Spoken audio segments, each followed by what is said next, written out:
Most Okay. of them were made by military dictators or civilian dictators later on. Okay, لیکن اگر یہ constitution Pakistan میں implement ہو جاتا ہے تو میں اور آپ اتفاق کر سکتے ہیں کہ یہ بالکل ٹھیک ہوگا. I'm a Democrat and I stand by the Constitution of Pakistan. That is all what we ask for کہ اگر پاکستان کا کانسٹیٹیوشن امپلیمنٹ ہو جاتا ہے، اس میں ایک دو پروویژنس ہیں جو غیر شرعی ہیں وہ ٹھیک ہونے والی ہیں، but apart from that I think this is a fantastic document.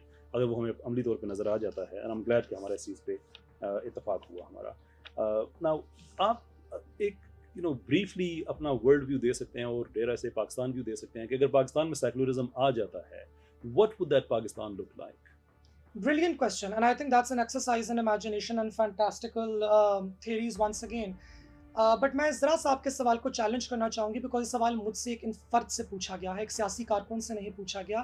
I would actually want to see a post secular Pakistan, Pakistan جو کہ سیکولرزم، تھیئزم، ملٹیپل ڈفرینٹ جو ڈیموکریٹک سسٹمز ہمارے پاس دنیا کے اندر کار فرما ہیں ان کی تمام اچھی باتوں کو لیتے ہوئے اور پاکستان کی انڈیجنس ہسٹری، پاکستان کی پولیٹیکل ہسٹری کو سمجھتے ہوئے ایک سسٹم ڈیزائن کیا جائے. اور میں سمجھتی ہوں کہ the 1973 Constitution does a pretty good job of already doing it.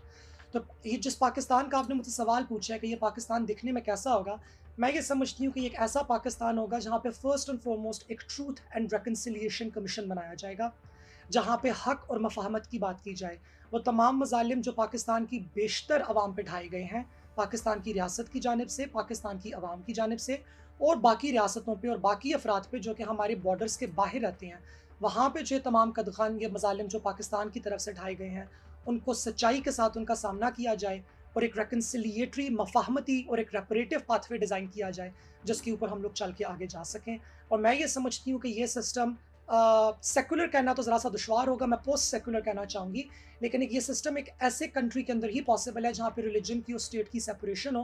Because جب تک ریلیجن اور اسٹیٹ کی سیپریشن نہیں ہوگی تو وہ تمام وائلنسز اور وہ تمام جسٹیفیکیشنز آف وائلنسز جو ریلیجن سے ڈرائیو کی جاتی ہیں وہ موجود رہیں گی.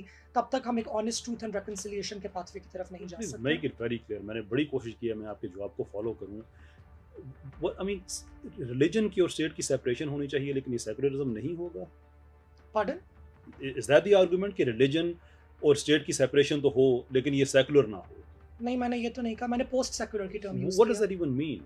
آئی تھنک یہ پوسٹ سیکولرزم کی وضاحت کر دیجیے. آل رائٹ جی.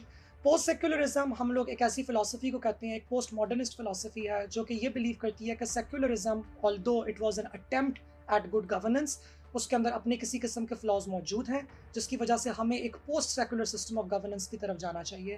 اور اس کا جو فنڈامنٹل کور پوائنٹ ہے وہ یہ ہے کہ for instance like China, Russia, France, جہاں پہ سیکولرزم کی گاب کے اندر لوگوں کو پرٹیکولرلی مائنورٹی ریسز کو اور مائنورٹی ریلیجنس کو there is a cultural